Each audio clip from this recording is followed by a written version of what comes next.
Hello, are we ready to start?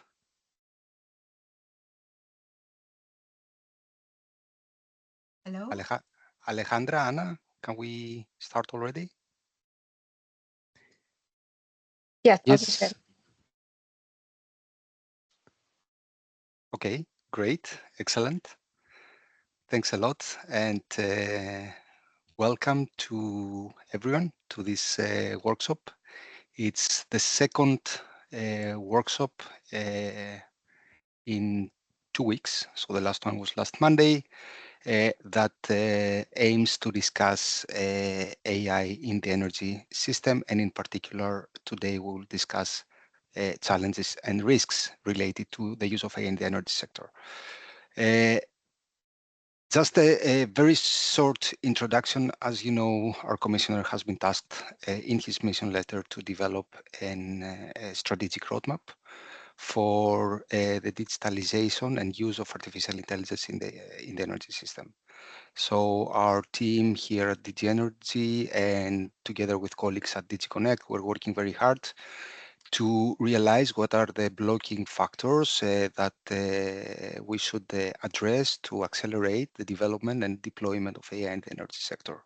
At the same time, we're looking at the risks. And as you know, a big part of our energy system is a critical infrastructure, and it should be dealt with great caution. And AI, while it brings a great promise to transform the energy system, at the same time brings new risks that need to be dealt with caution. So this is the topic of today's workshop, but allow me 2 minutes to discuss the outcomes of the previous workshop that took place last Monday.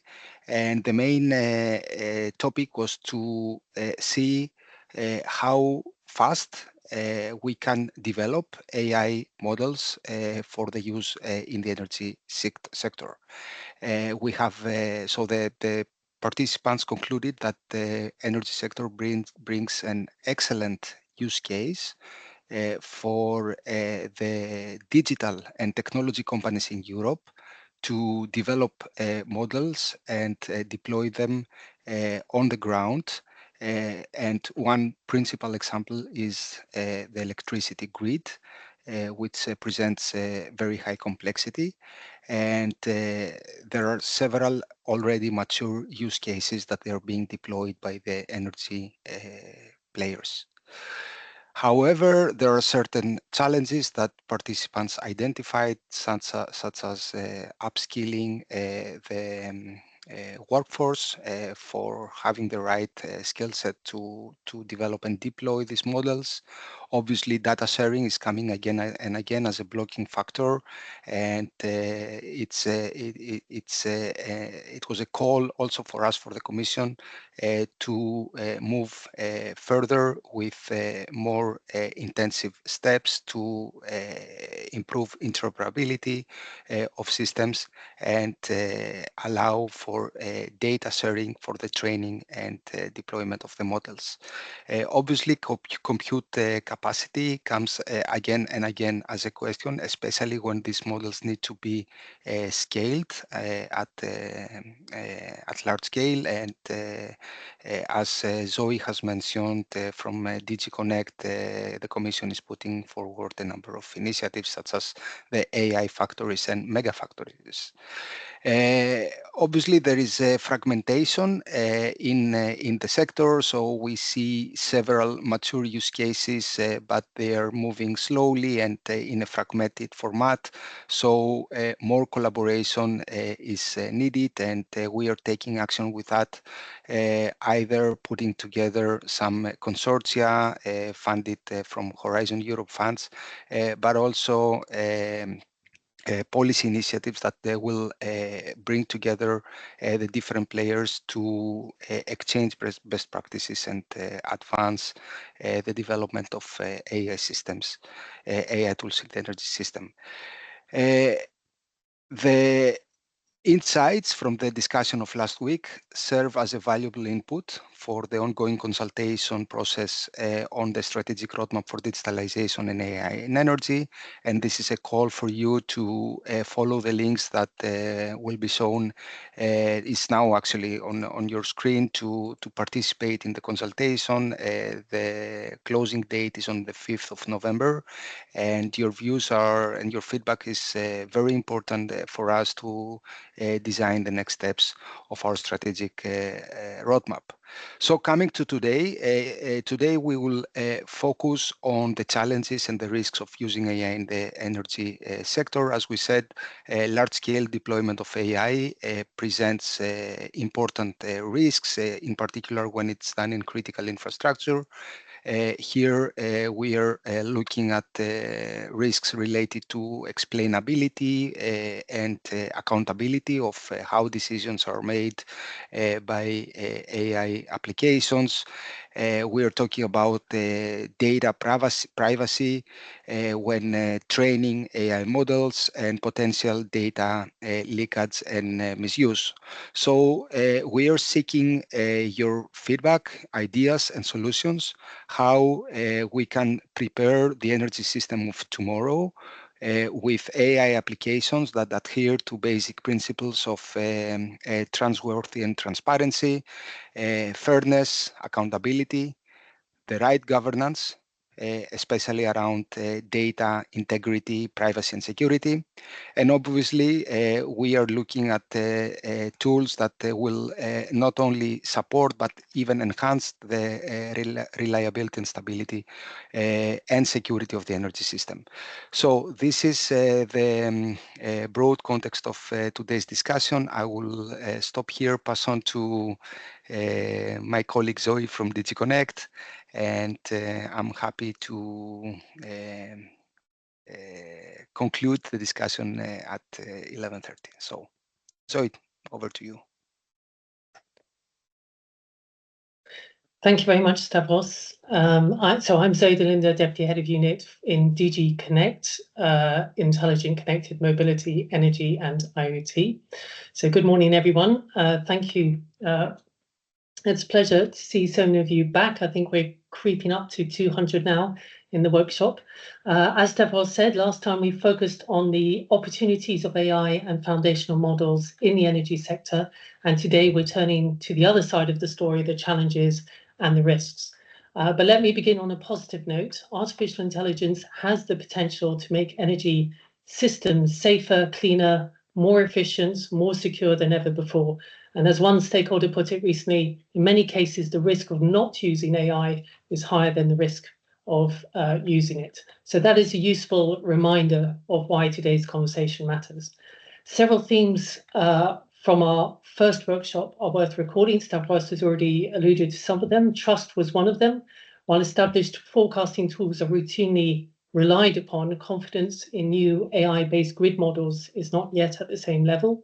We also heard about data. Too much time is still spent cleaning and preparing data, and data sharing across DSOs and TSOs still remains difficult because of privacy, security, and commercial sensitivities. Cybersecurity was another recurring theme. Resilience is as important as protection, especially if sensitive grid data is exposed. And ENISA, the European Union Agency for Cybersecurity's latest threat landscape report, makes the point. Ransomware, attacks on machine learning models are all on the rise, and energy is among the most frequently targeted sectors. We also heard about the skills gap. People with the right hybrid profiles, so engineers with data skills or data scientists with energy knowledge, are still scarce. And finally, the importance of clear cost-benefit analysis so that AI investments can be properly assessed and justified. So these challenges provide the context for today. And from DG Connect side, let me just highlight that Europe already has horizontal frameworks in place to manage some of these risks. The AI Act sets requirements for high-risk AI systems, including those used in critical infrastructures such as energy, with obligations on transparency, human oversight, and accountability. The Cyber Resilience Act introduces mandatory cybersecurity requirements across the supply chains on all products with digital elements. And the Network and Information Security, or NIS2 directive, strengthens security for essential services, including energy, by requiring risk management and incident reporting. So together, these instruments create a comprehensive and flexible basis for addressing digital and AI risks in the energy sector. But we must also be clear about the scale of the challenge. According to a recent report by the European Parliament, congestion management on EU electricity grids cost more than 4 billion euros in 2023.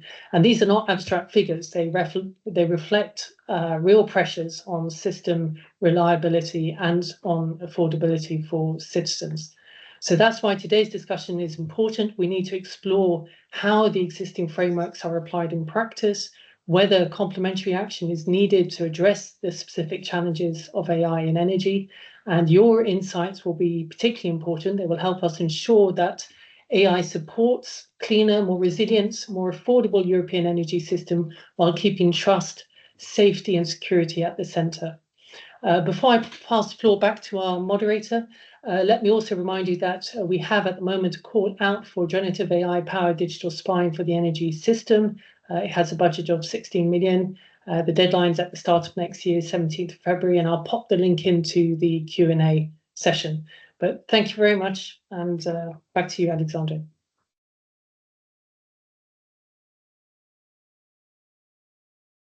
Thank you very much, Stavros and Zoe, for setting the floor and giving the framework of this workshop.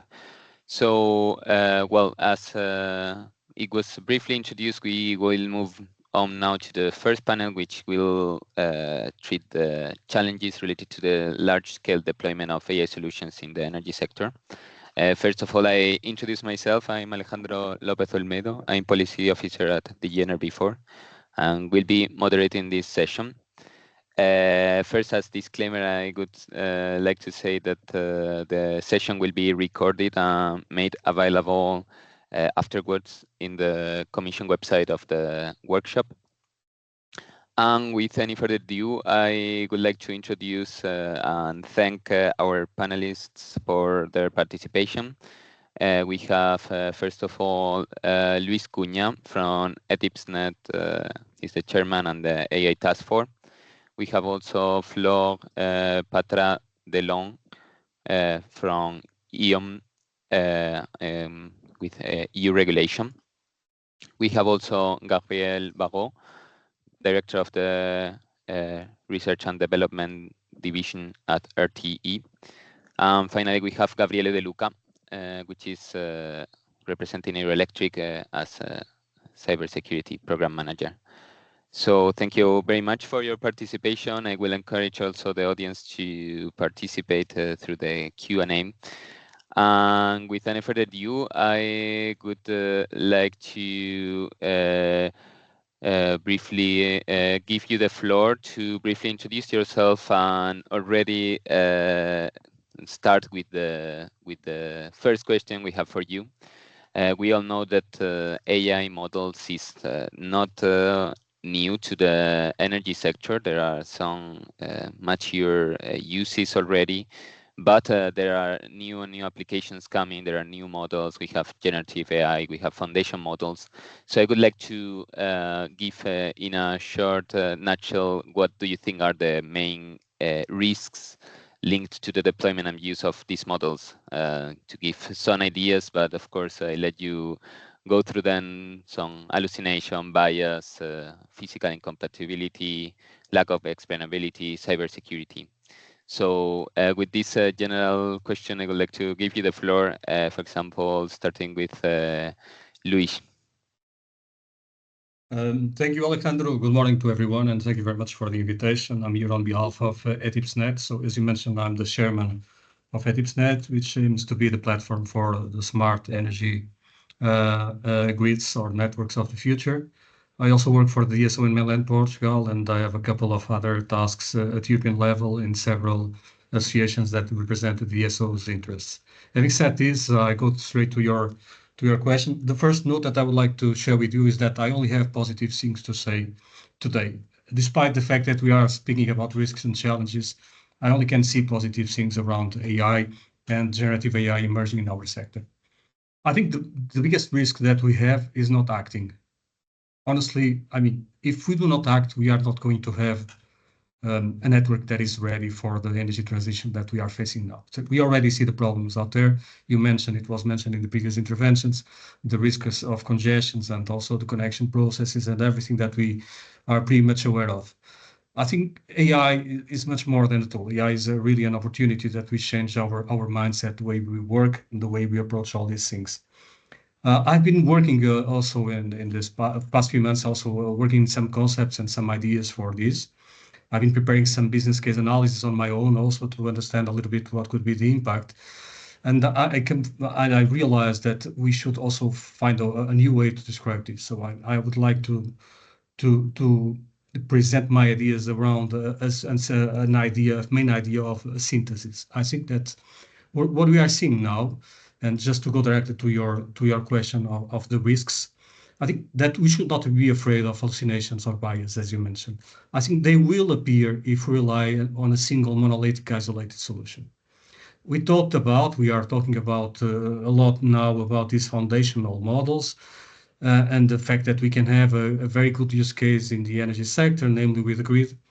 The fact is there, in my understanding, I think we have already some excellent examples of general models from Google, from OpenAI, from other sectors, from Mistral in Europe, from France. So we have very good examples of general models that have very good capacity of reasoning. The problem is sometimes, from time to time, they hallucinate, and we know that. So we need to find a clever way to overcome these limitations. So the way I see it forward is that we need to have also some kind of specialized foundational models that look into certain angles of our activity and can cooperate in a kind of federated way, an agentic way with this main reasoning model. So this hybrid combination of, on one side, the big reasoning models that work very well and are well trained for that, and all at the same time, the dedicated models that we can deploy to solve the issues related to our operations. In that case, the use case of the grid, I think it's a good case. I think can be a good combination. It's also a good combination if you consider something that you also mentioned in the introduction, which is the data privacy and the lack of available data to deal with the models. I think it's time now that we start looking into synthesizing also data. What I mean by this is that we should trust more on what we call synthetic data. Synthetic data is the way that we can use in the future, not only to train the models together with real data, but also to fact-checking the results of the processing of the models themselves. So based on this, I mean, this synthesizing models and this synthesizing data, I think we are going to have pretty much very good conditions so that we can deploy very easily and very quickly the tools that I need. I think for the first question, this is what I would like to say, and then I can give the floor also to the other colleagues. Thank you. Thank you very much. You also opened the floor to one of the topics that is very relevant for us, so about data sharing, so also the risk related to that. So I would like to give the floor to Flor to go on. Yeah, thank you. So maybe as a short introduction, I'm here in my capacity of a representative for E.ON DSOs, distribution system operators. So I'm in charge of European regulation, and I'm also the chair of the digitalization task force within the EU DSO entity. So I think I will start by saying that you rightly pointed out this risk, and these risks are widely recognized by industry experts. We definitely think that Gen AI models will play a certain role, especially to decrease the bureaucratic burden of DSOs. And we need to get it right, otherwise there will be no trust in the output and then no scaling. That's as simple as that. That being said, the full extent and practical impact of this risk are still yet unclear, in our opinion, simply because large-scale real-world deployment are still limited. And we, in my company, we have here only very little experience, I mean, with Gen AI systems. So for grids. So we use currently mostly classical machine learning system for only a few identified high-value areas to create valuable insight and process information. For instance, image analysis for vegetation management, for assets data correction, and so on. So I think that's important to stress that that fact. On cybersecurity now, I think that's kind of no-brainer. Digitalization and AI expand significantly the attack surface. Yet there is another side of the coin, which is that AI has also the potential to strengthen cybersecurity through real-time threat detection, anomaly spotting, and so on. So AI will be both a target and a shield in the cybersecurity landscape, and it should not be forgotten. And there is definitely risk, which are not minor, like for example, compromised training data, which can trigger unpredictable system behavior in production. That's something we are fully aware of. I'd like to, and I think it was mentioned in the introduction, so I'd like to stress that we do not start from scratch here. We have a very consistent legal European framework. I'm referring here to the Network Code on Cybersecurity, to the NIS2 directive, to the CRS, the Cyber Resilience Act, which were already mentioned. So these pieces of regulation do not explicitly mention AI systems or Gen AI, as they are technology neutral. However, they provide for very robust and proactive cybersecurity requirements for risk management, incident detection and response, supply chain security requirements, and so on. And I'd like to finish with two more risks or challenges, not specific to Gen AI yet, but I think, again, it was mentioned in the introduction, and it can definitely hinder the development and deployment of AI systems. But we need to build strong data engineering expertise combined with sound domain knowledge. Otherwise, we will have an issue. And data quality is a strategic priority and also a prerequisite. So high quality reproducibility of AI systems required well-structured and widely used data and AI governance. And I stop here. Thank you. Thank you very much. So now I give the floor to Gabriel. Thank you. Hello, everyone. First, I'd like to say that, okay, there are a lot of risks using AI that's mentioned, but there are also a lot of opportunities, and we must not miss that point. And I guess that the main risk that we have in using or not using AI is that we will not act now. So we need to go and embrace this technology, because otherwise the overall risk that we have is that we will be dependent on American or Chinese technology. So we must embrace this technology. We must master this technology, because in the end, if we want to master the operation of the grid, we need to master this technology. So my first point would be not to, okay, we have to care about the risk, but we have to care about the opportunity as well. Hallucination is there for generative AI, but that's not for every AI technology. And in the end, there are ways to mitigate this risk.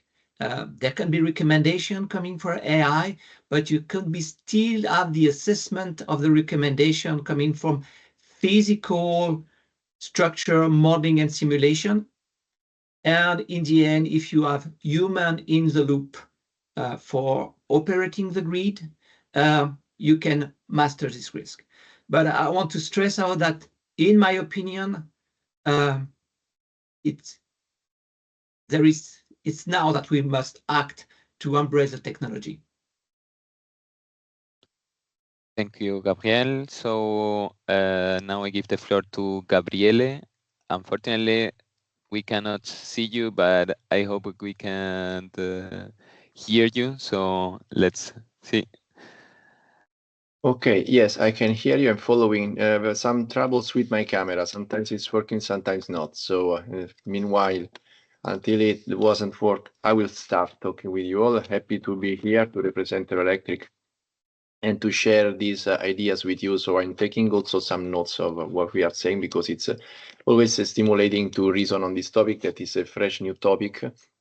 But the first message from my point of view is that as to the approach we had with the digitalization for the support of energy transition, the AI could be considered like a second wave in digitalization.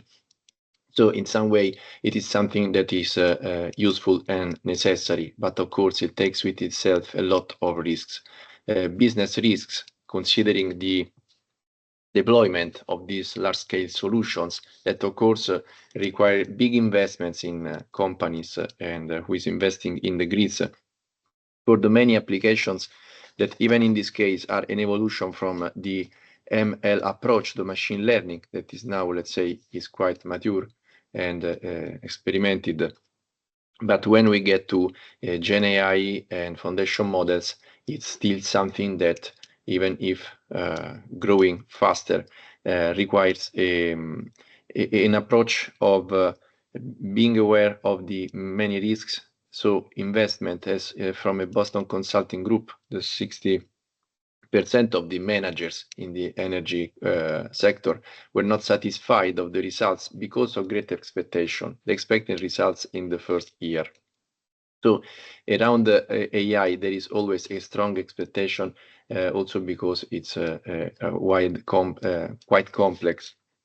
As to the complexity, this has an impact also from cybersecurity point of view. That is my main focus, because, by example, another study has identified about in 15% of cybersecurity risk investment that are ineffective because of the growing complexity. So when complexity arises, and AI is a multiplier of complexity, the cybersecurity risk investments are more difficult to be effective.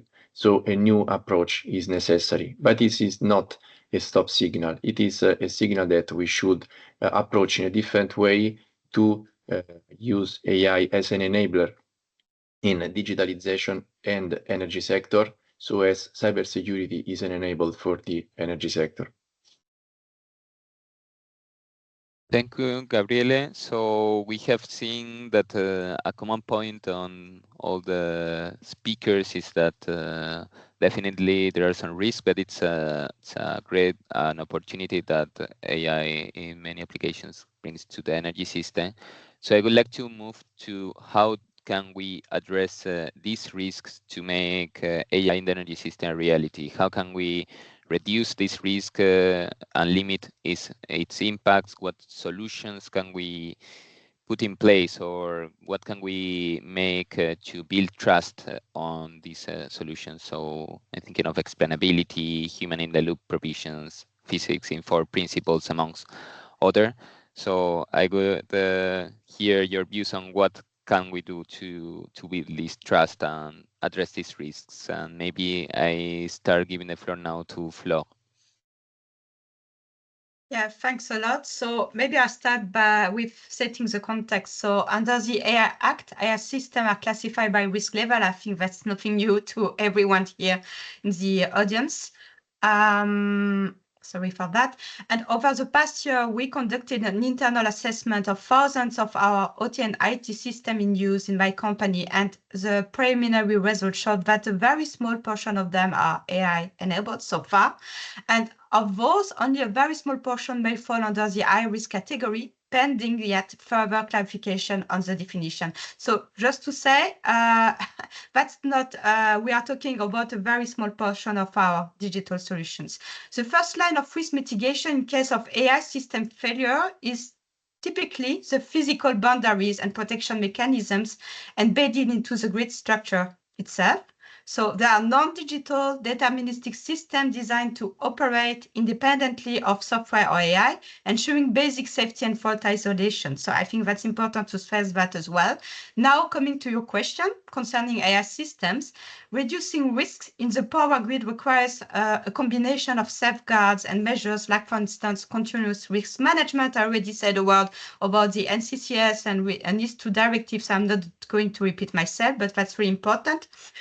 Human oversight, I think it was said by one of my colleagues. So for Gen AI in particular, we need human in the loop, also in the design of the model. Explainability is certainly pivotal as well to allow grid operators to understand model decision and trust the output. I think that's something also stated in the required in the EU AI Act for high-risk AI, and that's good. Solution customization as well might be a measure, especially for critical cases in which a universal model needs some adjustments. Rigorous testing and validation are needed as well. And last but not least, compliance with existing regulation, in particular with the AI Act. So I know you will have a panel on that later on. Just to say that on that one, we still need some clarity regarding the classification of high-risk systems and regarding the definition of safety components. Thanks. Thank you. So I give the floor now to Gabriel. Well, so already mentioned by Flor, but and I already mentioned that in my former speech. But in the end, there will be AI recommendation, and this recommendation can be assessed by physical modeling and simulation. And if there is a human in the loop, you can still master what you are implementing. There needs to be further, I would say, precautions like transparency and explainability of the models. And for sure, if we are using open source model, it will help a lot in understanding the recommendation of AI. So I strongly recommend that we can still master the decision that we are making using some white boxes model or open source model. It will really help in understanding the implementation, the recommendation of the AI models. Thank you, Gabriel. And now we can go to Gabriele. Now we can indeed see you back. So that's great news. Great. Thank you for letting me know, because this is working in a strange way. We are in the AI era, but cameras are not still working properly. To this point on data model sharing, of course, it's something that we need to do in some way. Info sharing practices are encouraged by new EU legislations. So in some way, sharing is important also for the improvement of the sector itself. However, from this industrial point of view, industrial and intellectual property rights have to be protected, and this it can slow down the use of AI in this case, because the models are more difficult to be protected when you use it for a training. By example, there are already some cases in the literature that if you contribute to a model together with others, then you risk to have your data in other platforms, other models. So some big and medium companies, considering their size, they can invest in closed models that are just trained inside their own perimeter, so to be sure that the model work only there with their data to protect it.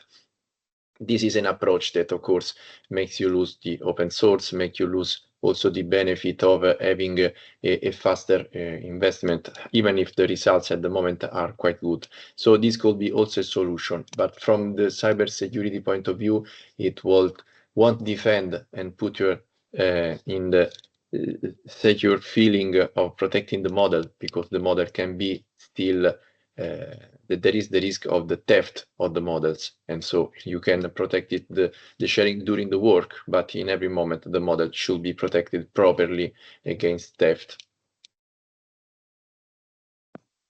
Thank you, Gabriele. So finally, I give the floor to Luis Cunha. Thank you, Alexander. Thank you again. I agree with my colleagues. First of all, I see there are risks. There are. But I think we can overcome the risks, and it's good to know that we have a good framework in place. So the European Commission is really doing a great job. I mean, it was mentioned previously, all these guidelines and the acts that are already out there that allow us to have a very stable source of trust. For me, that is very clear. So I think we should act. That is where I have a slightly disagreement with some of my colleagues. I think we need to speed up. We need to really go there. According to my calculations, there is not a single use case in the distribution business that is not going to benefit with a double digit from the AI implementation. So it's really critical that we start deploying AI. I mean, on the trust, I think it's important to mention that something that you already mentioned, Alexander. So we have explainability AI. So that is already a good source of trust. And I'm pretty much sure that an operator, when AI model says, let's reroute the power now, this is not enough. You need to say, okay, let's reroute power now because we did an analysis and we predict that we'll have 30% increase in load in this location. And then based on weather patterns and historical data, there is a probability of having this situation. And then we have human in the loop. So the human will be there and the human will be capable of digesting this information because it's coming in a more clever way, presented in a way that it can be digested very quickly by the operator with the knowledge that the operator has on the real issues of the network. And then we have this component that you also mentioned, the physics-informed AI. But still, I would like to go back to my first intervention. I think we always say that we should be care about the data. It's true, we should be care about data. We should protect data. There is sensitive data out there. But if we follow a model, an agentic-based model, where we have let's give an example to put formal names in there. Imagine that we have a Mistral model that is the main head of reasoning for our operations. And then you have some dedicated models where the data is closed and protected, and they run forecasting, they run fault location and isolation, and then you can come based on this combination. And with the human overseeing, you can have very quick deployments of these solutions without risking the data, without risking anything at all, indeed, and making sure that you have a good approach. And then, if you on top of that, you also use synthetic data to fact-checking, I think you have the almost perfect combination. In my opinion, what we need to do now is to have a concrete and transparent discussion on all solutions that we can adopt. It's good that we have as many as possible at European level, because it was already mentioned that interoperability is a critical topic. So we should really aim for something that is EU level. So we should not do the mistake that we did with smart meters, that we have more than 27 types of smart meters across Europe. So we should be clever on this again, because we need to protect also our industry. But I think we have the tools and we have the idea that this is going to be very much beneficial to our business.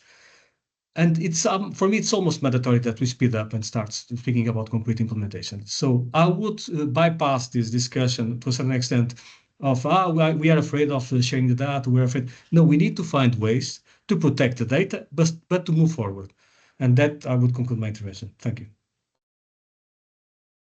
Thank you very much, all of you, for the very interesting ideas. So again, moving to the solutions that could be placed to build trust and go forward with AI solutions.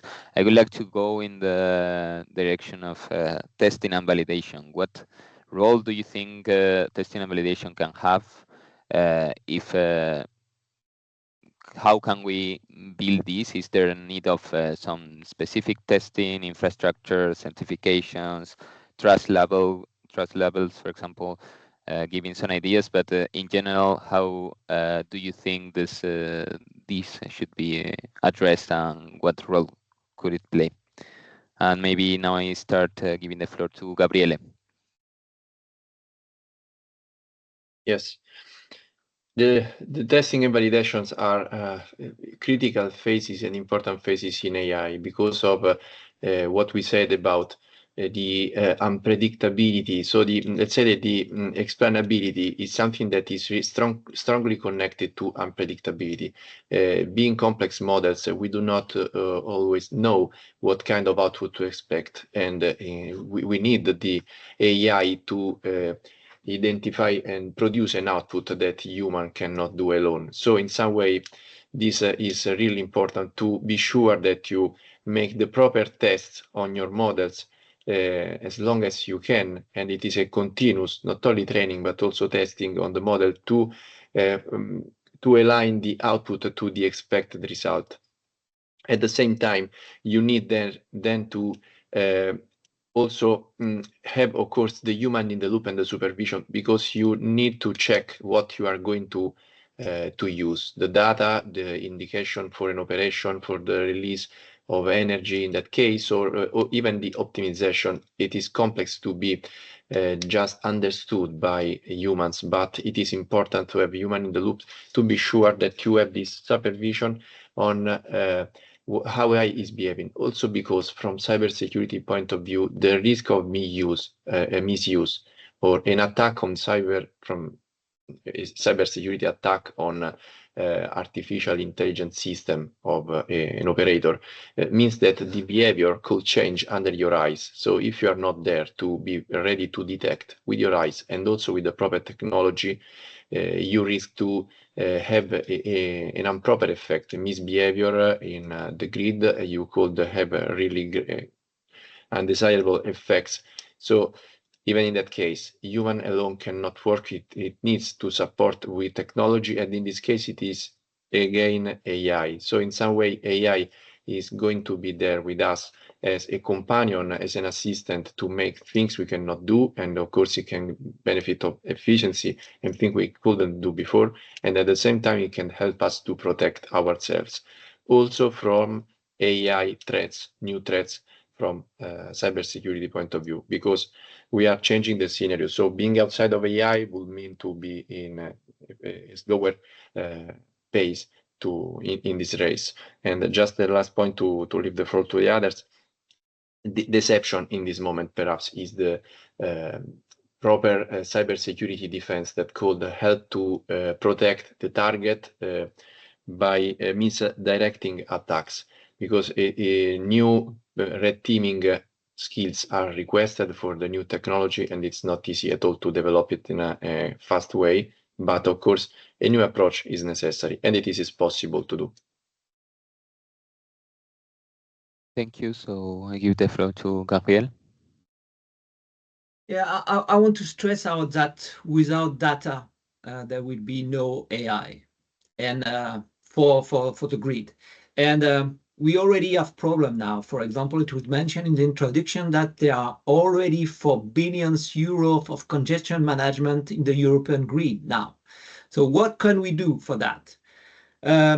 Just let me tell you that RTE decided to open data, the grid structure of the RTE grid, 7,000 electrical nodes, every 5 minutes with its topology for the last 3 years, just to somehow stimulate the research and stimulate the ecosystem to find solution.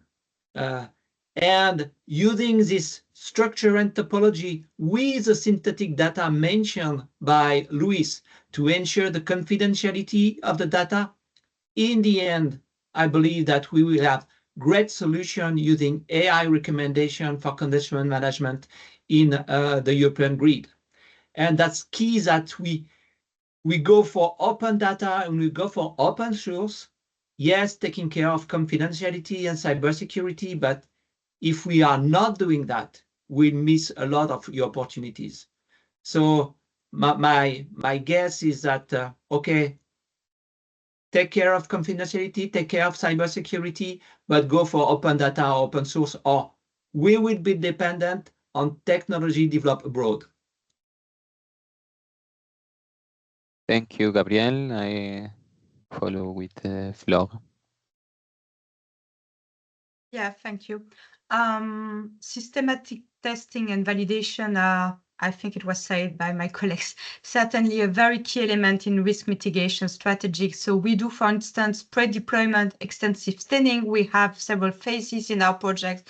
We have first a test environment, then a production environment, and for example, ultimately an environment in which the DSOs actually use the data. We have also rigorous post-deployment testing to identify failure modes, biases, and vulnerabilities.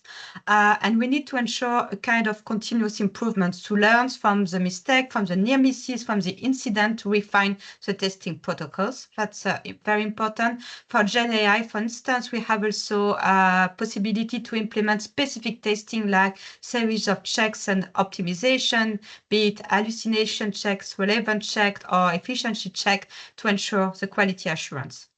So definitely that's very critical. Thank you, Flor. So I give the floor to Luis. Thank you, Alejandro. I agree with my colleagues. I think it's non-negotiable. It's testing and validation. I would say it's mandatory. We need to trust the things that we are operating. Having said this, I think that we are going in the right direction. I mean, when I say we, I mean at the European level, we are going in the really right direction. So the fact that we are deploying the digital twins and the data spaces is one good point in that direction, one good idea. Another one is the regulatory sandboxes. We need to push a little bit more for that, because I think that will be the right room to experiment and to test all these technologies in a fast pace, but really to test them before deploying, and also to ensure that we have regulatory oversight and safeguards in place. That is critical. And finally, I would say that we need something that sometimes we tend to fail, but I think it's time not to fail. It's about standardizing certification. I think we need to also have clear processes in place that allow us to put a stamp on top of solutions, not to leave any kind of doubts to those that are overseeing the situation. And let me also tell something that was mentioned before for one of my colleagues. I think that let's not overcomplicate this AI Act. I mean, the AI Act is a very good tool, but the thing that was Flor that mentioned of high risk classification systems, I think it's pretty much solvable. I think we should not overcomplicate, otherwise we are going to create additional bottlenecks that are not needed at this phase of the process. So if we implement the digital twins, if we have the interoperability, if we do the regulatory sandboxes, if we standardize certification, if we go for synthetic data and protect the sensitive data, if we work together, I think in the end we'll have a good combination, and we're going to succeed. Thank you very much. Well, I will maybe pick up on some question I'm seeing in the chat. For example, I see that Marek is asking what is your perspective of sovereignty when it comes to AI solutions to manage critical infrastructure in the sense of the reliability on hyperscaler for deployment, and how are the companies of the panelists addressing this challenge? And overall, it's I think the time also for the last intervention of it. So I also give the floor to pick up on the main message you would like to send and the way of the solutions we should put in place to address the risk. So I give also more open floor to pick up on some of the topics that maybe were not as much covered. And maybe, yes, I start with this final round with Gabriel. Yeah, I guess that regulation is already there, implementation as well. Let's go for open collaboration among us. We are not competitors, we are collaborators, and there needs to be a way to improve that collaboration, because we already have problems in the grid, and AI could be a great solution to solve it. Okay, thank you. So maybe we can go on with Luis again. Well, thank you again. I would say that, to go back to the first intervention, I would say that the main risk that we have is not acting now. We need to act. That for me it's clear. And everything that goes against that is, I think it will be a huge mistake, and it will put Europe in a danger situation. Because AI is not really a tool, it's a geopolitical, if it is a tool, it's a geopolitical tool. It's not a technical tool, honestly. So I think we need to realize that, and we all realize that. So let's not forget that. And finally, I think the benefits that, according to the calculations, or at least my own calculations, so I should stress that I think there is not a single use case when it comes to, in my case, the distribution business. From planning to construction and deployment to maintenance and to customer relationship, and even to regulatory issues, there is not a single case where a double digit is not there as a benefit. And in a time we are facing problems connecting new loads to the grid, when we have problems with congestions, we have a lot of things to solve. Not addressing this is really a huge mistake. So I keep my positive note. I think that Europe is doing a great job. Congratulations to the European Commission on all the framework that we are putting in place. But let's make it agile and let's make sure that we work together on this. Thank you. Thank you. So again, having in mind the question from the chat of the sovereignty, and maybe I give the floor to Gabriele. Yes, as to sovereignty, EU is demonstrating many proposals to go in this direction of have more autonomous capacity in development. And from AI point of view, I could just give some examples of how many models, at least in LLM, in the large language models, have been developed in Europe too, that are competitive with respect to non-EU models. So in some way, we have the culture and the skills to develop as European solutions, but of course we need to keep open from some point of view to compare with the market, to adapt with the solutions in the market, and perhaps to move to a sovereignty approach when we have to make more defense and protect data or industrial applications, like for critical infrastructure.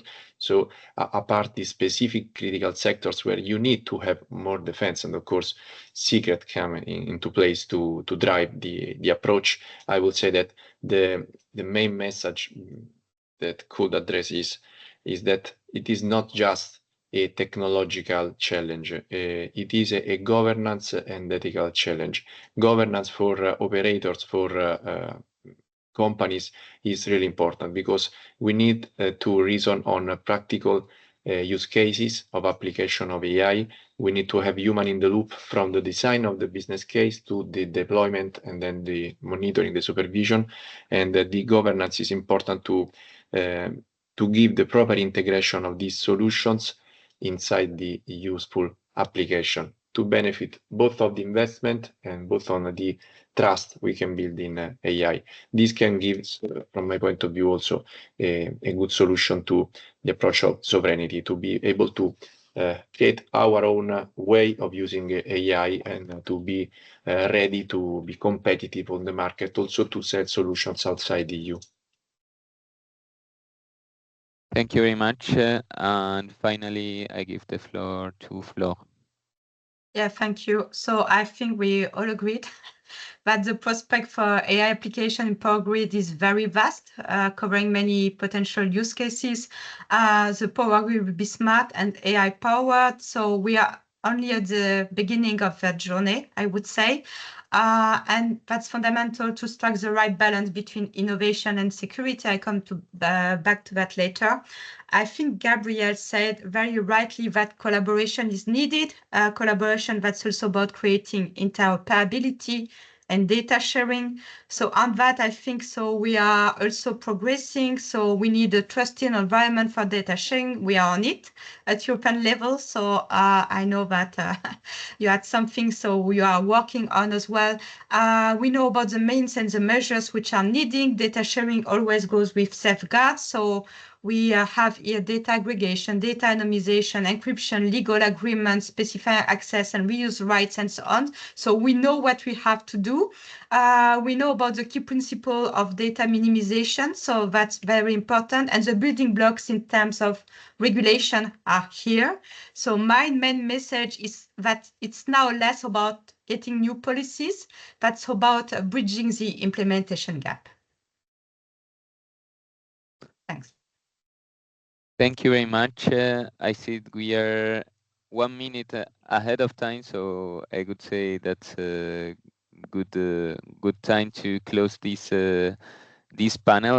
There were many interesting messages, so it will be very useful for our consultation process.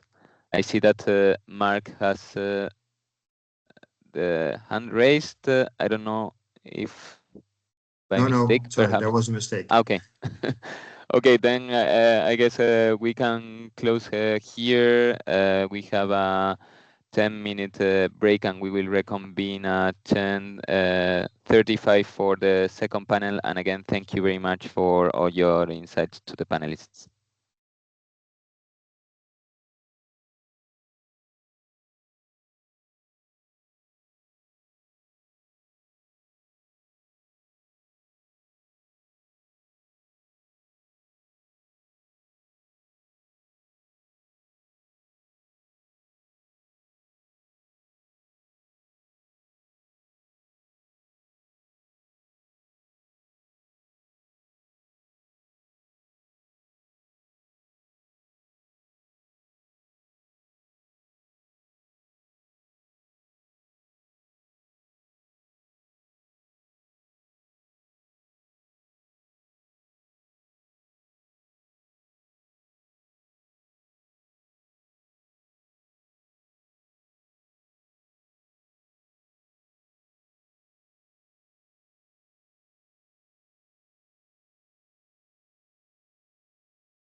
Hello, everybody. Welcome back to this second panel of this workshop.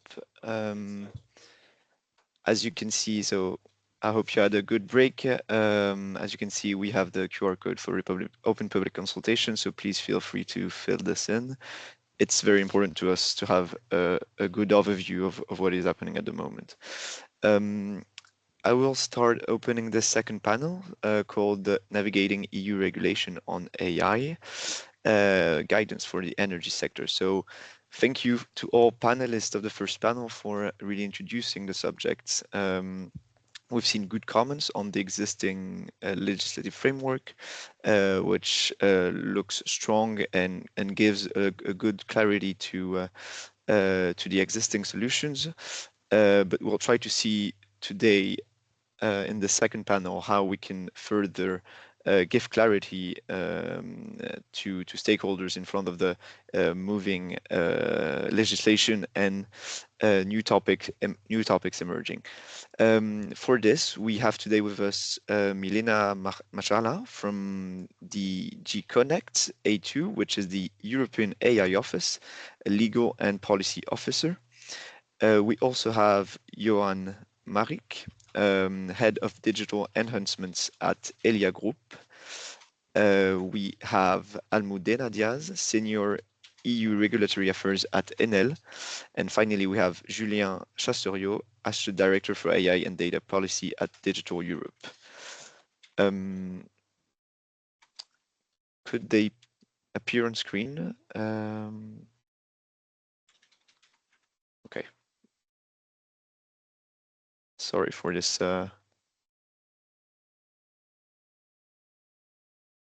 Do I have everyone? Yes. So Milena is not here yet. We will all start with her and she might join us afterwards because she has good insights on the AI, obviously coming from the European AI Office. But I feel like we can start without her and she will join us afterwards. So hello to everyone. Maybe I'll give you a short round of introduction with a quick word before starting the first question. Almudena, please. Over to you. Thank you so much, Adrian, and nice to meet you all and the panelists, even virtually. My name is Almudena Diaz. I work for Enel in Regulatory Affairs, and I'm pleased to be here. Thank you very much.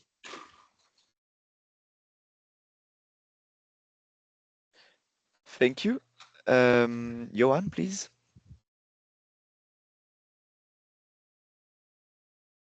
Sorry, I was on mute. Hello, everyone. Thank you for the invitation. So I'm representing Elia Group, so transmission system operator in Belgium and in Germany.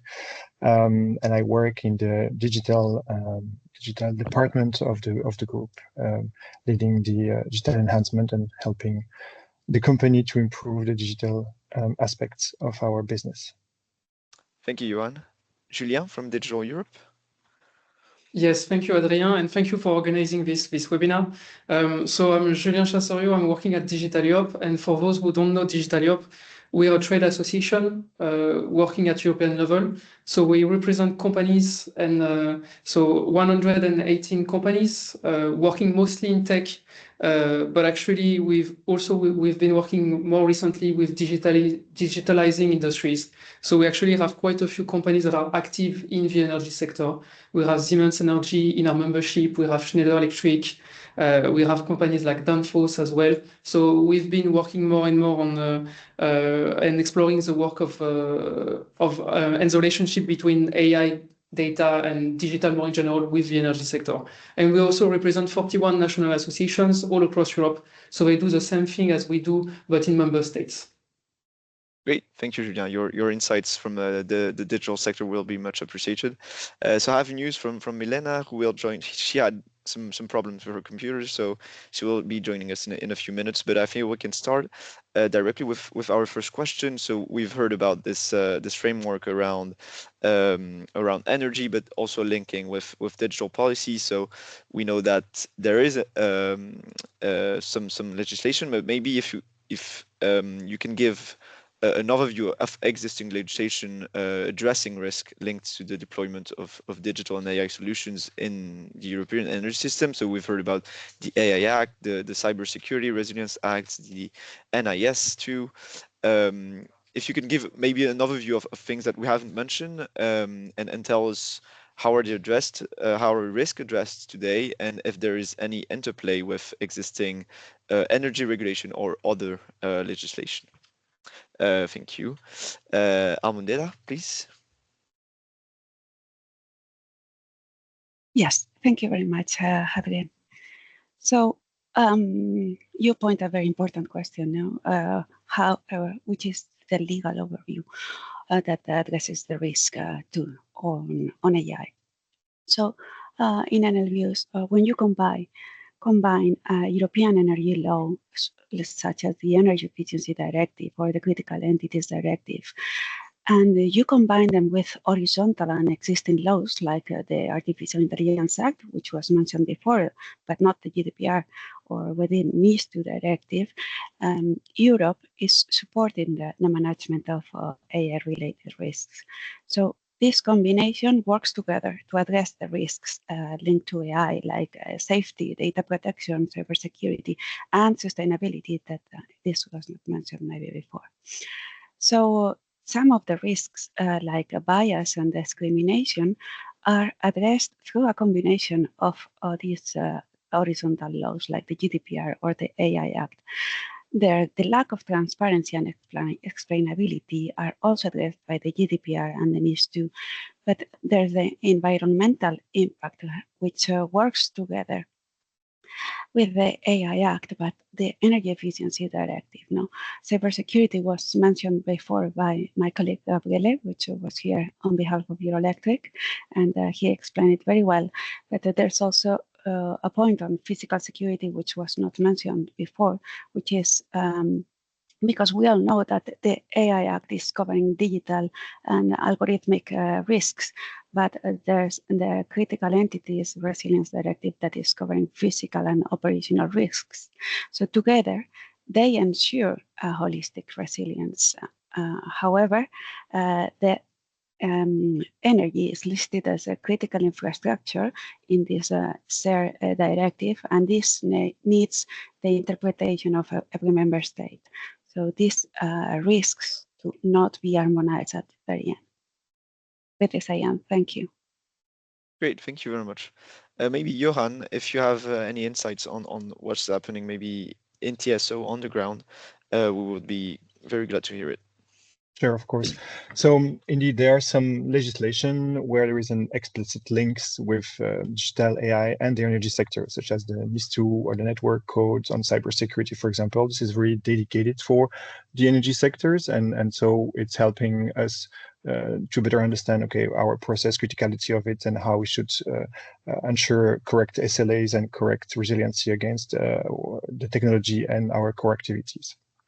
However, there are some other EU legislation that are not specifically linked to the energy sectors, or that are not that clear yet, such as the EU AI Act or the Cyber Resilience Act. Well, in the EU AI Act, because the rules are not fully accounting for the specific nature and the dynamic of the electricity system, so there are a couple of open questions and a guidance that would be needed. And the first panel addressed some of them already. But also in the Cyber Resilience Act, because, for instance, distributed energy resources like solar PVs and batteries are not recognized as a high-risk category. So it's also something that would need to be more addressed into the relation with the energy sector and the dynamic of the energy sector. Great, thank you, Johan. Turning now to Julien, if you have, I guess you also have insights from the digital policy world, so we will be glad to hear also the interlinks with what with existing energy legislation. Yes, happy to. I think I will try not to cover maybe what has been already said by Almudena and Johan. There's indeed, I think, a growing set of legislation applicable to the energy sector, and indeed some verticals of sectoral legislation, but also a lot more horizontal legislation. Johan and Almudena just mention, of course, all the cyber legislation. I've been working a lot on the AI legislation, AI Act. So maybe I will try to explain a bit on this. So you have in the AI Act this notion of high-risk AI systems, so AI applications that would need to follow a certain set of requirements and obligations under the Act. And as part of a specific Annex 3 of the AI Act, and specifically point 2, the AI Act is looking at critical infrastructure, specifically for the supply of water, gas, heating, and electricity. And it's linked to the notion of safety components. So, which is why I think Flor, one of the previous speakers in the first session, was explaining that the notion of safety component will be really key, and getting the definition right and understanding what a safety component is in the context of the supply of energy is extremely important. But with this notion of safety component, basically, if there's a failure of the safety component, it could lead to a risk to the physical integrity of the infrastructure, for instance, of the power grid, let's say, and also potential risk to the health and safety of people and also of property. So the idea that if you have an AI system, a software that is, let's say, has malfunction, then the safety component is no longer working, and then you may have a problem with your infrastructure. And in the AI Act, there's only, unfortunately, a few examples, but one of these examples of such AI systems would be an AI that would be monitoring water pressure. And there's also the example of a fire alarm controlling system. So if those AI systems fail, potentially you could have a fire started in the infrastructure, and then of course it would impact the safety of people working there, but also more in general of the provision of energy. Some of the examples that I was thinking myself, it could be AI used for leak detection, let's say for a pipeline or for other infrastructure. You could have also AI used for predictive maintenance. Let's say if the AI doesn't work and the maintenance is not being done, would it be also considered a safety component? So I think there's a lot of things that can be taken into account. What is also interesting is that it refers to the Critical Entities Resilience Directive. I think that was mentioned by Almudena, but it's not completely matching it. So if you look at the Critical Entities Resilience Directive, when it comes to energy, you have also the mention of oil supply, hydrogen supply, which is not mentioned in the AI Act. So I think some companies will need to see how they want to approach this, and what interpretation they have and reading they have of the AI Act in that sense.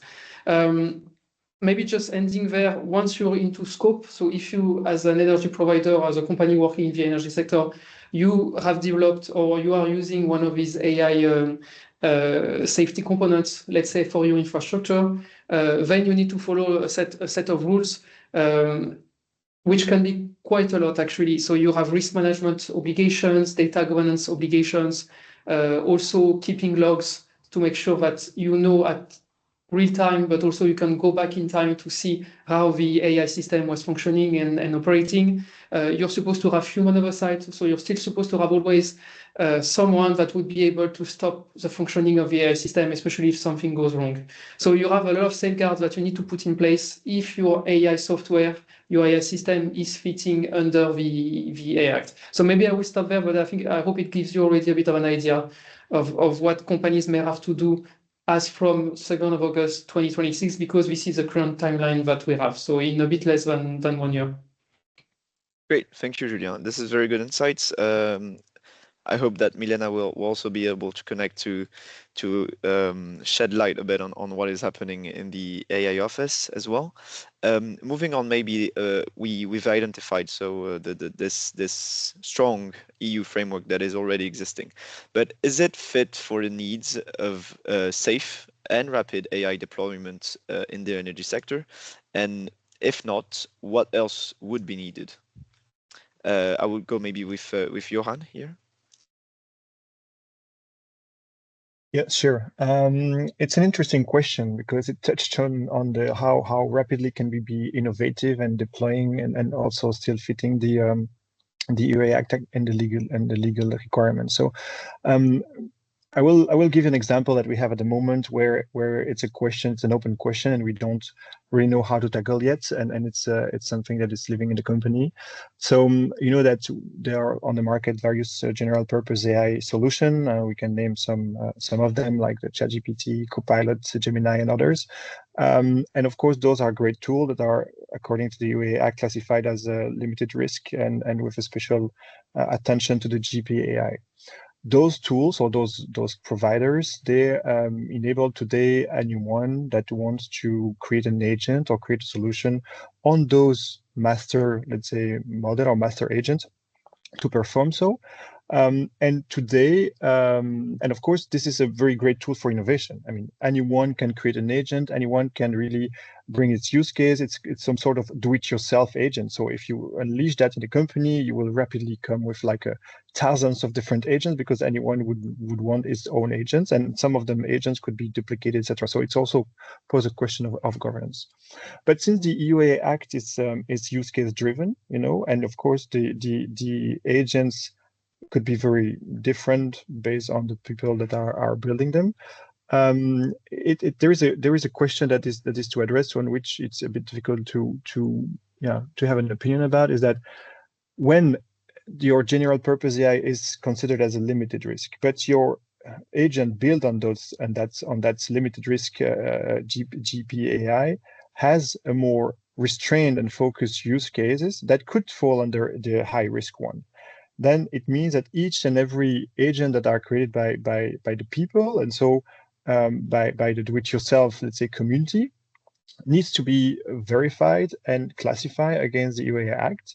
And this is, of course, a very lengthy and time-consuming process, which kind of drain down somehow the innovation in a company to ensure that it's fit for purpose. And so there, I think here that some clarification, but also some maybe, I don't know, clarification, I don't know how to say it differently, we need to be addressed to know, like, to really ensure that if let's say a solution use something that has been already classified as a limited risk or no risk, could it be reused directly, or should it really be addressed on its use case, which then would slow down the innovation and deployment of those solutions?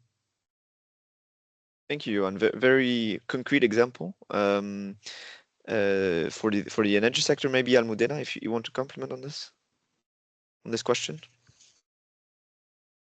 Thank you so much. Yes, indeed, very good question from Johan. So continuing with the examples of the energy sector, we also believe that the current framework is not yet fit for the AI deployment.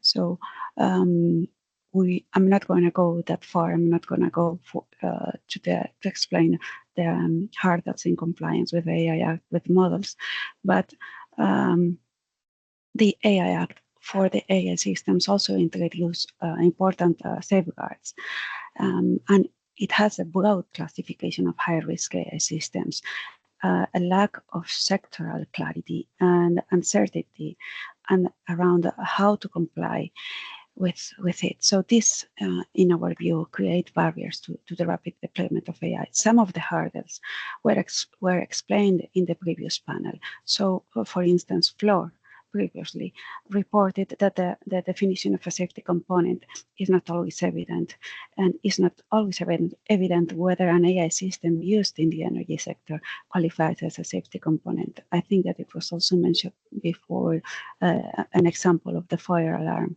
Therefore, there's also substantial modification. So what are the changes to an AI system that trigger reclassification of the new obligations? We will welcome examples on this, as it has, or a threshold like it's been done for the models. Input data. So deployers are required to ensure that input data is relevant and representative, but it is not clear when this refers to operational data or to training data, and this affects the legal responsibility, as you know. So in addition, the deployers shall ensure that the input data is relevant and sufficiently representative in view of the intended purpose. So the words sufficiently representative, this requires also some clarification. Article 27 also states that private entities providing public services are required to do the fundamental risk impact assessment. So a uniform definition for the energy sector of what is considered a public service will be also very welcome. So in short, further guidance specific to the energy sector will be very much welcome. Thank you. Very well noted, Almudena. Thank you for passing this message. I turn now to Julien. Maybe is there some insights that we could also gain from other digital policies? Yes, I mean, first, maybe on guidance, I think I fully agree that there's a need for more guidance on the high-risk classification under the AI Act, also on the notion of safety component. I think you have actually a specific point, Adrien, that you want to address later on guidance. So maybe I will continue on is the existing regulatory environment fit for purpose? I would say yes, because in the previous, I think, question, we explained that there's already a lot applicable to the energy sector in terms of sectoral legislation and also of horizontal legislation. So now, at least when we talk with our member companies, what we're suggesting is really to focus on the implementation. And indeed, I think, as was just mentioned by Almudena, trying to get clarity on a lot of use cases, same as Johan was saying, trying to make sense of what is high risk or not, what kind of uses of AI systems or AI models are risky or not and needs additional safeguards. And one of the issues we see is that most of the authorities have not been designated yet. So I think you have only 8 authorities out of 27, if I'm not mistaken. 8 countries that have designated really their authorities. You have a few countries like France and Germany. They're in the process of doing so, but it may still take them until the end of the year, let's say at least, which means that for companies, for businesses, it is a bit challenging because they don't always have a great contact point. So they don't necessarily know who to talk to yet. So I think to me, that's one of the issues we see currently with implementation, is that the regulatory framework now is quite cohesive, maybe not cohesive, but it's comprehensive, it's covering a lot of things. But we need to work on the implementation.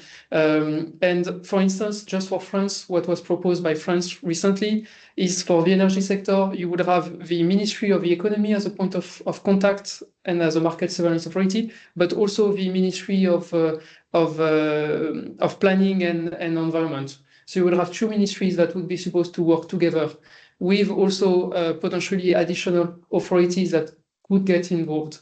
So it means for companies, I think they still need further clarity on who are the points of contacts and who can they talk to in, at national level with the authorities to try to understand a bit better the use cases that they need to make sure are fully compliant with the legislation. So I think that's where we see some challenges these days. Great, thank you very much for your precision, Julien. I'm moving now to the question of guidance that you mentioned. It's a recurring topic. We see that there's need for clarity and guidance in addressing risk, but I'm also wondering if this applies only to the AI Act, but there's also a lot of other legislation that come in place. Is there need there of a further guidance for other risks and for solutions that will, in the end, maybe not be in the scope of the AI Act? Because we know that machine learning algorithms have been used for a long time already. There is also solutions outside of the scope of this AI Act that will exist. Is there need for guidance there? Is there need for guidance with data regulation, with cybersecurity regulation as well? There is a whole scope of possibilities there. So I would leave the floor to Johan maybe to specify on this question. Yeah, sure. When it comes to guidance, and I will certainly repeat what was said by other panelists today, the safety component is a really crucial one, because basically the safety component will guide you if you fall under the high risk or not, as it was mentioned. In our case, we have some of the use case where we believe will be in high risk, but it was also this question, okay, is it really a safety component or not? So a clear guidance on what should be considered as a safety component would be very much appreciated for the energy sectors. And I could give, if we have time, some use cases where we think it's falling under the high risk, but at the same time, somehow maybe it should not be. And this is where we would like to have guidance. Do we have time for that? Should I give a use case or? Yes, considering that Milena is still struggling to join, maybe you can have one example, yes, and then Of course. So one of the examples is, for example, when you have infrastructure like pilots, etc., and you want to make an inspection out of it, and you take some pictures with drones, for example, and then you ask an AI system to analyze the picture taken by the drones. Of course, this AI will detect the rest or the bended arms, broken isolator, things like that, which actually touch on the integrity of the assets, right? So as the integrity of the assets, because rust degrade the asset, of course, it's a very slow process. You can wait months, maybe years before you address the problem. So it will not have a direct impact, but a very long impact on the integrity of the asset, but still an impact on the integrity of the asset, meaning that it's fall under the high risk categories according to our understanding of the EU AI Act. And so there, the AI model will detect the rests and then would trigger an action from a human intervention to correct actually the problem, right? So it will somehow trigger an action, but will not remediate to the problem itself. And so in those cases, because it's a very long process of degrading, it touches on the integrity of the asset, but still not as a direct impact or very like, let's say, urgent impact. Should we really consider it as a high risk, as a safety component, and so a high risk system? Such a question, which are very use case dependent, would be very, it would be very great to have more guidance and interpretation of the act in regard to how to address that. So that's one of the guidance that's on our case we would need. The second one is, and it was also addressed by Julien just before, multinational companies having to address those legislation in several countries. If you're a group of companies and one of the company are developing a solution that should be deployed to the other company of the group, then how do we consider them as deployer versus provider, and also to address the different, let's say, authorities that needs to review the cases to ensure that basically if you create the case or if you do your legal assessment once, that it's kind of recognized everywhere in Europe in the same way. In the case that you would have to take maybe the worst or the more, let's say, the most demanding authority to address, so that you don't have to do the job twice. And then when it comes to creating those models or developing those models, then if it's co-developed by several companies of the same group, like how do you address that? Is it like co-development? Who is provider versus deployer? Such a very, let's say, practical aspect, because it's very practical and it's a very much an interpretation of how we should do that. If a guidance on that level could be also addressed, it would be very beneficial, I think, for companies acting in several countries of the European Union. Very good, thank you. Julien, maybe if you want to comment on this. Yes, happy to. So what you need to know, and I think since our AI office colleagues is not there yet, I can do the, I can explain this maybe. We know that the Commission is supposed to, so the AI office is supposed to prepare guidelines on high risk classification. I think we are expected to see them around Q1 next year, so potentially around February 2026. At least we hope we will see them as soon as possible, so early next year. So those guidelines should explain indeed what kind of products may be high risk or not, potentially also explain with the concept of safety components. So this is what we're hoping, so that from let's say early next year, companies will have a much better understanding of whether the AI they have developed or the AI they are using and buying is potentially high risk under the AI Act. So that's one first thing. And then we should see also additional guidelines from the European Commission on the obligations themselves. So if your AI is considered high risk, then as we mentioned, you have a lot of obligations. And I think Almudena also mentioned some of them regarding data quality, data governance as well. So those should be around, let's say, Q2, maybe close to the summer 2026, which of course is raising questions because technically for companies in the energy sector, the obligations will apply from 2nd of August 2026, which means if the guidelines Some of them are ready in February 2026. Some of them more like, let's say, Q2 or even closer to the summer. The companies will have very little time to react. So that's why I would say maybe also some guidance from energy, from DGNR maybe, or from authorities at national level on trying to understand already in advance what it could mean for the energy sector. Of course, I would say at the same time talking and speaking with the office, with the Commission, to make sure that there will not be guidelines specifically on energy that would not match at all the guidelines that will come, the more horizontal guidelines that will come from the office. But I would say trying to get information as soon as possible would be very useful for companies. If it only comes in 2026, it may be a bit late. And actually, that's why we have quite a lot of companies that we talk to that are telling us maybe we need to delay the implementation of those high-risk obligations until we have those guidelines. And maybe to end on another point is the fact that it's not only about guidelines, it's about standardization as well. And we should see harmonized standards on all the different obligations that are under the AI Act. So all these obligations about human oversight, keeping records, logging, data governance, and so on that we mentioned before, there will be harmonized standards for those. And the work has started at European level within a standardization organization called CENELEC, but the work is taking a lot of time. And we feel, like what we've seen so far is that the first standards may only be ready in March 2026. And some of them may be later in 2026, in the summer, and even later than this. So potentially companies will also need to wait a bit before they see really more detailed, like a detailed recipe with the standards and how to comply with the different requirements. So a lot of things will come in 2026, but I would suggest to companies to already start preparing now. And the most important is maybe to do an internal assessment of the AI you are using in your company and trying to see already, can it be high risk or not? What should I do? And of course, a lot of guidance, unfortunately, will come at a later stage, but doing that work of trying to understanding how AI is used in the company is already very helpful, I think, to try to mitigate risk later on.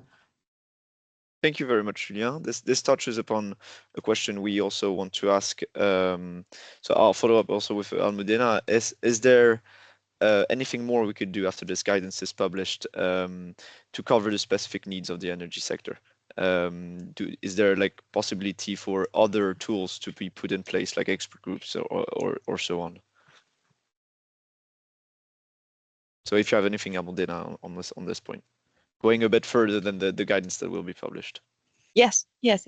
Thank you. No, I was not sure if the question was for me or for Julien, because I was talking about the guidance. Okay, so yes, but first I'm going to answer your question regarding if there's other possibilities to do other things. But first, let me answer your first question regarding which is the guidance needed for energy specific. It's not only about the AI Act. So it was Zoe, I think, before from DG Connect, who said there's no AI without data. Or no, sorry, it was Luis Cunha. So we have a lot of data legislation applicable. And for instance, we have the Data Act, which is naming connected products and related services. We have the Code of Conduct for Smart Energy Appliances, which is naming energy smart appliances, of course. We have the Cyber Resilience Act, which has been mentioned, which is mentioning products with digital elements. We have, since 2019, the Cybersecurity Act, and others which are naming ICT products. So it's a kind of naming the same thing, no, for the same purpose, protecting the data that needs to be protected, allocating the responsibilities, and releasing the data to be able to provide value to the public. But this these regulations with these different denominations are not allowing us to understand in the energy sector very clearly which are the products subject to it. So guidance on this will be also very welcome, besides the guidance that have been mentioned by Julian before, for instance. So regarding what can we do, there's the consultation that you announced before, Hadrian, on the roadmap for AI and digitalization of the energy sector. So I believe that some clarification could be also included here that help us to comply with the AI Act and with these other regulations easily and maybe more quickly. As Julian was saying before, the guidance may or the standards may come later, but this strategic roadmap could support us before.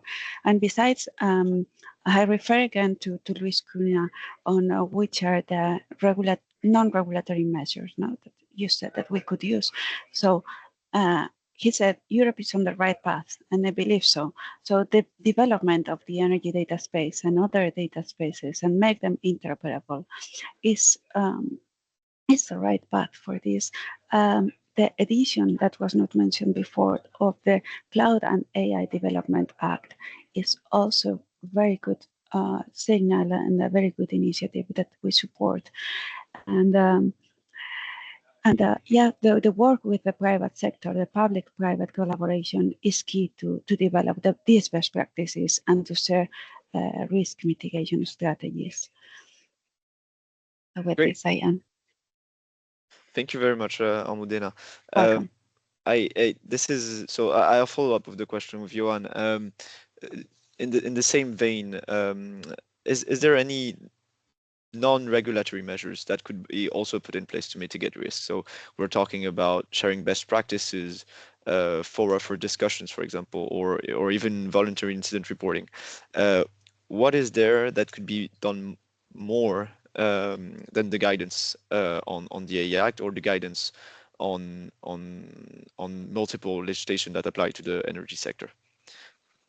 Well, it's a good question, and of course, many things can be done. So sharing initiative, good practices between within the industry, but also outside industries. I mean, if you look at the aviation industry, there is really a culture of safety in that regard, and certainly this a similar culture would be very beneficial also when it comes to critical infrastructure, energy sector in particular. So I think this type of let's say culture aspect or culture way of thinking would be one of them. Also inter-sector discussion to really exchange best practices, see how others are coping with their challenge and vice versa. And we mentioned just before that, for example, the solar panels or the batteries are not really considered as a critical or high-risk element when it comes to cybersecurity, but they are playing an important role today in the energy sector, in the energy landscape, especially because of the increase of decentralized energy resources.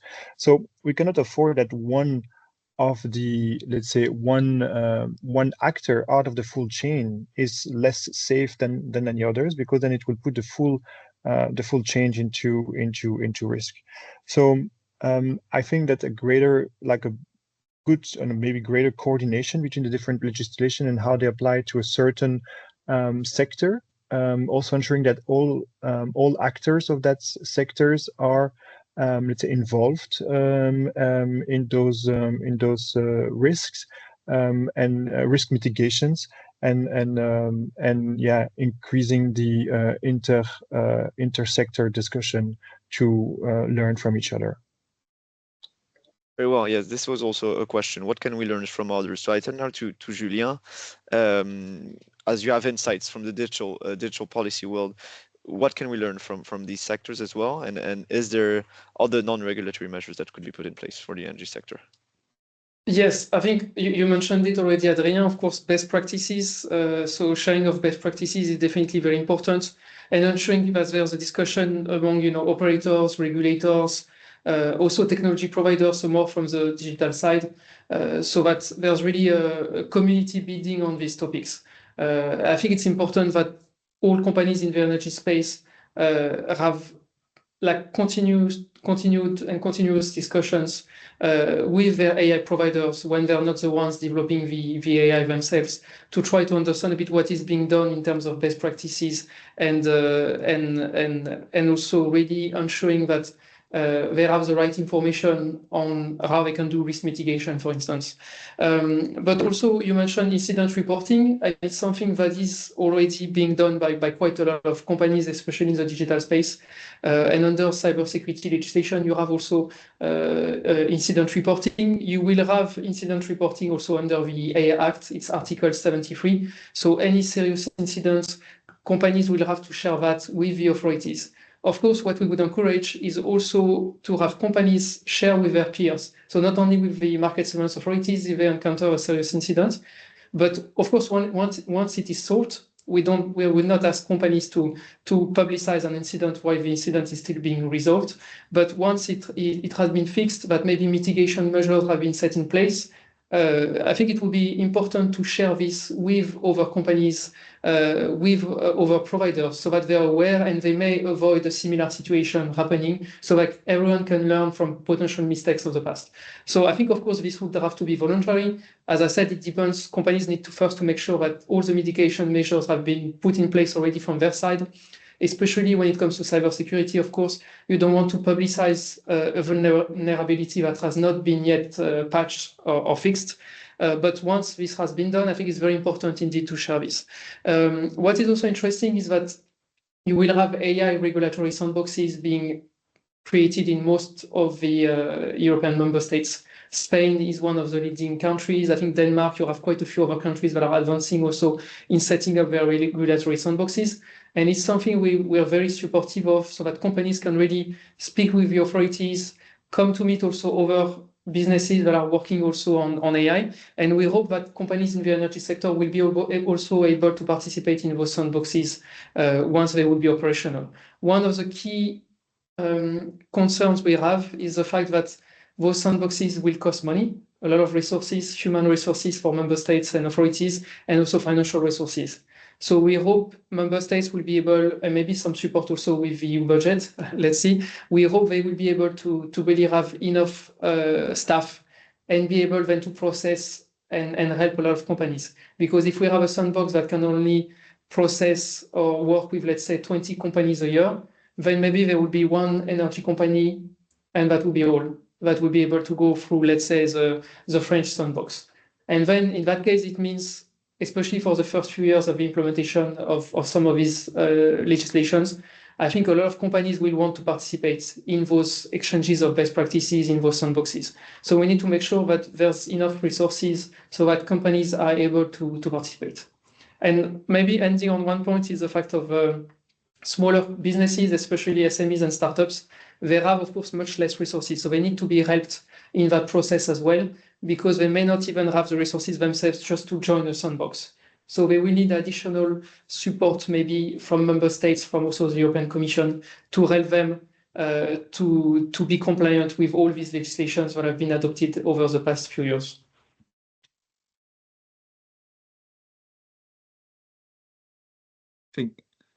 Wait, can you hear me correctly? I'm sorry, I'm having also problems with my microphone. Thank you, Julien, for this interesting example. As we are ending the workshop, I thank you for having this last word. Maybe Almudena, if you want to react on what Julien said and add a last word as well, that would be very much appreciated. I agree with what Julien has said regarding regulatory sandboxes. I think that is a very good tool for the interaction between the public and the private sector. You can hear me now. It's only Hadrian having the issue. Thank you. Yes. And I want to complement that I'm following this initiative that is called Health Data Space that is available now for 36 hospitals in Europe. I think that it's a really good initiative, that we have a lot to learn from it. And And also, I think it was Johan before who said that to learn from the mistakes or to learn from the issues that happen there. And also, I think that having data catalogs would support and enhance the understanding and the data sharing. So this is all from my side. Thank you. Thank you very much, Almudena. I'll leave the floor to Johan for a very last word, and then we will conclude. Thank you. Sure. My last word would be to back up what Flor said in the previous panel, is that at the moment we don't need more regulation. We need to bridge the gap of the current regulation and ensure that those regulations fits to each other, like the different regulation, not specifically for one sector, fit with each other, so that to ensure that all works fine within the different regulation, and that to ensure that the current ones are also clear and easily usable by all parties. Great, very clear. Thank you very much. So I think we will end up here. We are right on time. Thank you very much to all of you for commenting and answering these questions. This was very valuable insights. I apologize on behalf of Milena, obviously, who had some big problems with her computer, so she couldn't join. But I think we had a very insightful discussion between the four of us, so this was already good. And I now pass the floor to Stavros for concluding. Thank you very much, and see you soon. Thanks a lot. Thanks, Adrian, and thanks to all the speakers of today. It has been a very important and very useful for us workshop that gives us a lot of homework to work on, and thank you very much for that. So if I can conclude on with one line, I would close with the opening words of Luis at the beginning of this morning, that the biggest risk is not acting. So indeed, it was a clear message. Luis brought this in the discussion, and most of the speakers reiterated the message that we need to act. We need to act fast and gain the necessary knowledge so that we can keep our European autonomy and independence. A very interesting notion that I heard for first time today was the white box that Gabriel mentioned. So work on open source models with on working on the principles of explainability, accountability, and trust.